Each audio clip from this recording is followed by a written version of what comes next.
All right, everybody. Barcelona has taken care of business against Elche. Listen, it was not perfect. It was not a perfect performance. It was actually far from it. But we got the job done. That's all that matters. And we got 3 points. And at the end of the day, that's really what matters most. We're 5 points away from Real Madrid again. And even though there's a plenty of doubt among Barca Nation right now, I'm actually, for some reason, okay, I'm gonna be honest, I feel a little bit positive because despite all the sloppiness, despite the inconsistency, we saw flashes of what this team can be. I think we pressed high early, we broke lines easily, and we scored 2 goals in the first 11 minutes.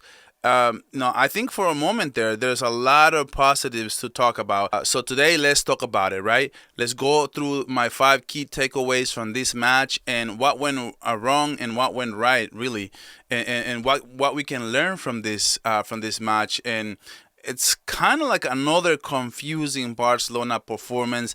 A lot of people are feeling very critical for this team from what I can see in the comments and what I can see in the chats and during the live stream. So before we get started, guys, don't forget to hit the like button, subscribe to the channel, and let me know in the comments what is your main key takeaway from this game. And guys, let's get into it. My key takeaway number 1 is Frankie De Yong taking over Pedri while he's injured. He did his job well, both on and off the ball. Now, of course, we struggled to control possession. Elche had more possession, 51% to 49%, but that's not on him. That's just Pedri's absence.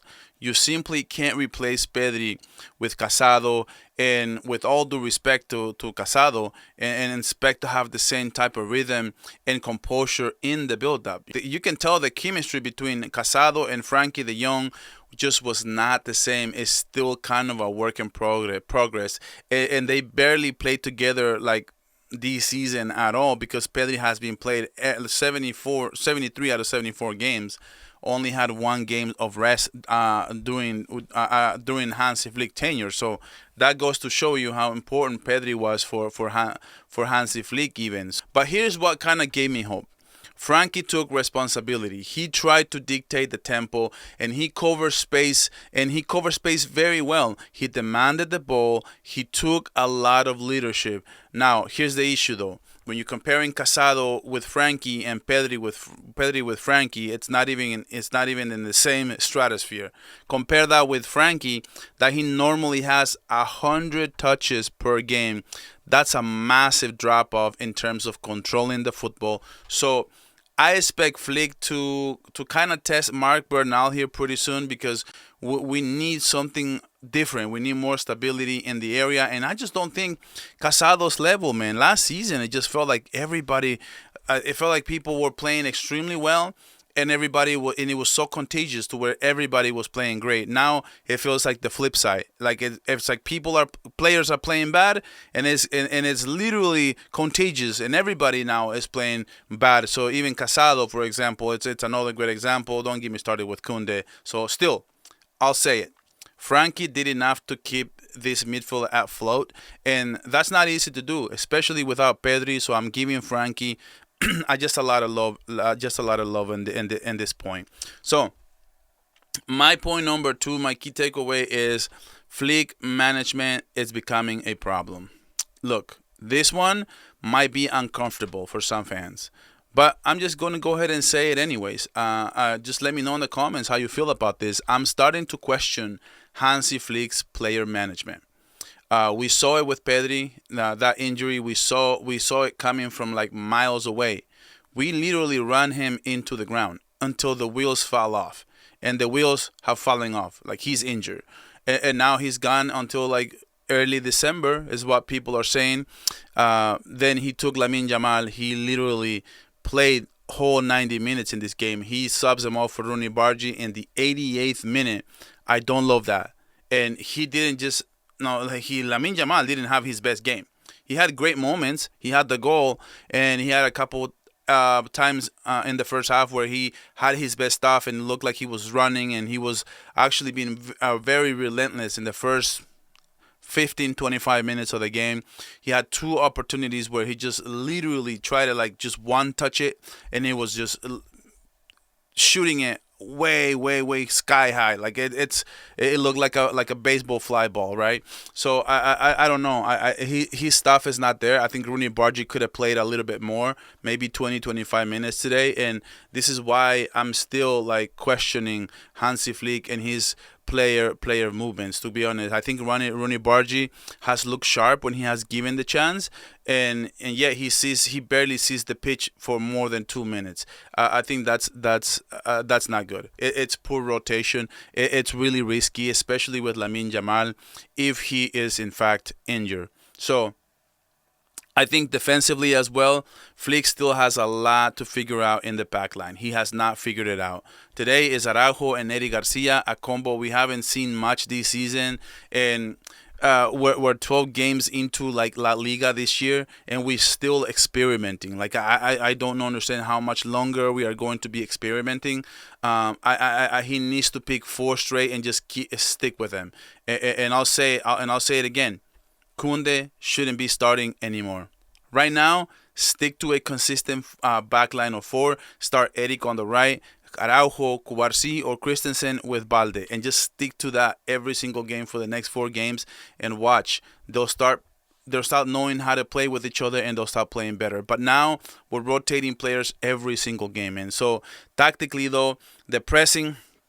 The shape worked really, really good early, but then when we stopped pressing, the structure kind of fell apart.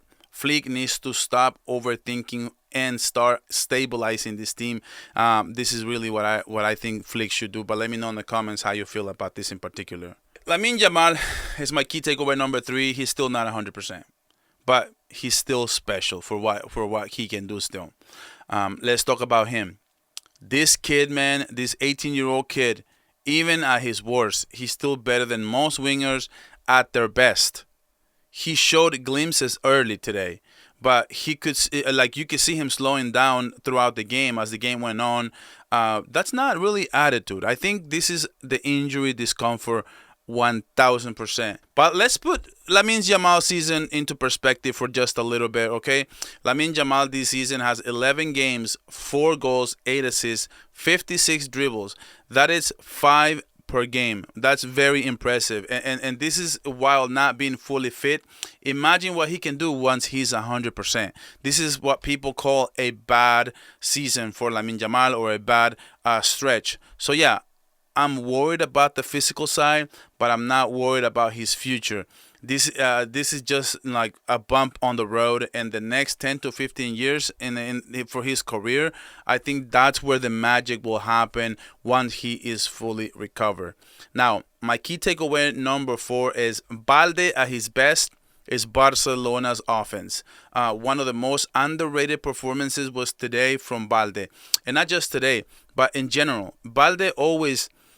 nobody talks about him much, and every time he plays well, Barcelona plays well. There was a number of times where he won the ball back and immediately turned to defense into attack. That was unreal by him. That's what he can do for this team, and it's unbelievable. He consistently outplayed his marker, created overloads down the left. I think that left flank, man, he literally owned it in this game, and he gave us a vertical energy we have been missing, especially up against Real Madrid, and you can see it. He's regaining his confidence by the game from that nagging injury that he had as well. Every time our attack clicks, Balde is involved, in my opinion. I said it before, when Balde plays well, Barcelona plays well. And he's the key to unlocking our left side. And it's no coincidence that when Real Madrid shut him down in El Clásico, I think our whole attack stalled. Like literally, we didn't have just the same amount of chances. And he's slowly getting back, but slowly but surely getting back to his best football. So now my key takeaway number 5 is going to be Fermín López is now the heart and soul of this team. With Rafinha gone, I think my man of the match was Fermín López.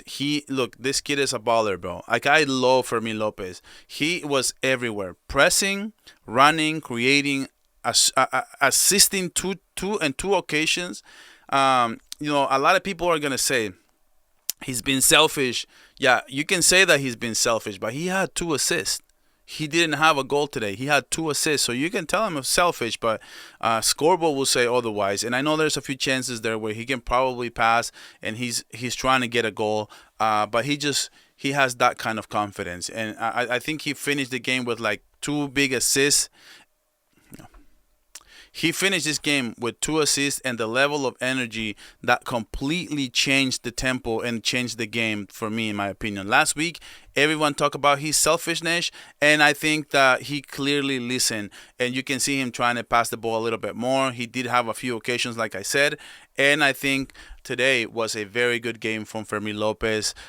He totally deserves to start every single game from now on. Enough with the Daniel Olmo experiment. He's not playing well. Like, we can't keep forcing him just because we pay 60 million euros. Fermin is hungry. He's effective, and he embodies what this team needs: intensity, desire, and accountability. So that's why I would just keep Fermin as a starter for the rest of the season, no matter what. And here's the type that he's just literally the type of player that you build momentum around, and he's just what Hansi Flick loves. He loves everything, the pressing, the intensity. That's a typical Hansi Flick type of player. So look, man, it wasn't perfect performance, far from it, but it also wasn't bad. It just felt off seeing Barcelona lose control of possession at home against Elche. But look, we didn't have Pedri, and he's our conductor like every single game. We have been begging Flick to stop forcing high possession and to play more productive. Against Real Madrid, we had 70% possession and created nothing, bro. Against Elche, we had less possession of the ball, and every time we won it back, we created something. We looked like we were catching them off guard. So yeah, we lost the possession battle. Who cares? It's not about having the ball. It's about what you do when you have it. And this is what I said in El Clásico. 3 points in the bag is all we need to care about. A lot to fix, sure, but also a lot to build on. And that's where I stand with this game and with this team right now. We're flawed. We're inconsistent. But there's a foundation forming here. Slowly, painfully, but it's there. Trust me. Let's just hope that Hansi Flick learned from this before our luck runs out, man. All right, guys. Thank you for watching until the end. That is my breakdown for the Barcelona versus Elche. Let me know what are your 5 key takeaways down below, or at least let me know one. Don't forget to like, subscribe, and join this community. We're one of the fastest growing communities in terms of Barcelona content. Might as well become part of it right now. And as always, guys, Visca el Barça, and I'll see you guys on the next video.